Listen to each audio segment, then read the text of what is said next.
Kalau mulutmu bisa dipakai buat menghasut banyak orang ya biar membenci, seharusnya hidungmu juga bisa kamu pakai buat mencium bau busuk dirimu sendiri.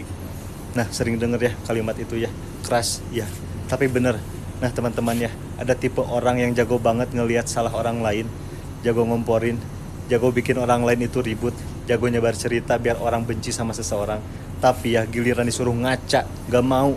Giliran disuruh lihat diri sendiri, tutup mata. Mulutnya lancar kalau ngejelekin orang, jarinya lincah kalau ngetik komentar jahat, tapi hidungnya mangpet, gak bisa nyium borok diri sendiri. Padahal kata Rasulullah ya, cukuplah seseorang itu disebut pendusta kalau dia menceritakan semua yang dia dengar. Belum tentu benar, udah disebar. Belum tentu tak utuh, udah dipanasin. Orang kayak gini tuh bahaya, karena dia itu gak cuma dosa sendiri, tapi nyeret orang lain buat ikut dosa. Satu hasutan dia bisa bikin orang lain itu berantem, bisa bikin satu keluarga retak, bisa bikin satu kantor itu gak nyaman. Terus dia kemana? Dia ketawa, dia nonton, dia ngerasa menang. Nah Bang Imam mau tanya ya, pernah gak kita jadi orang kayak gitu? Pernah gak kita bisik-bisik, dia tuh aslinya gini loh? Pernah gak kita komen, pantas aja dia begitu, orangnya emang begitu ya? Pernah gak kita cerita ke teman, bumbuin dikit biar yang denger ikutan sebel?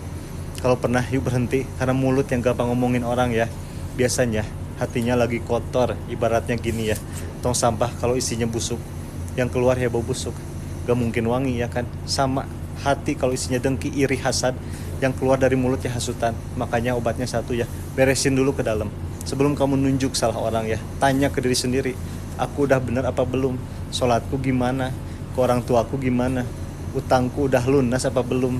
Aibku sendiri udah aku tutup apa belum? Nah, kalau kamu jawab jujur, biasanya kita langsung diam. Karena ternyata PR kita sendiri masih banyak ya kan. Allah itu maha adil teman-teman. Orang yang sibuk ngurusin aib orang, biasanya aibnya dibuka Allah di depan umum. Orang yang hobi ngadu domba, hidupnya gak akan tenang, tidurnya gak akan nyenyak, terus temannya juga gak tulus. Karena orang juga takut nanti aku yang diomongin. Takut kan? Jadi gimana caranya biar mulut kita itu bersih? Pertama, biasakan diam. Gak semua yang kita tahu itu harus diomongin, gak semua yang kita dengar harus disebarin. Diam itu ibadah teman-teman. Dan yang kedua ya, sibuk perbaiki diri. Daripada ngurusin hidup orang ya, mending ngurusin dosa sendiri, bener gak? Mumpung masih hidup ya, mumpung masih bisa tobat. Dan yang ketiga ya, minta maaf. Kalau pernah ngomporin, pernah ngadu domba, samperin orangnya, minta maaf. Berat di dunia, ringan di akhirat. Yang keempat, latihan ngomong baik. Kalau gak bisa ngomong baik, doakan. Kalau gak bisa doain, diam.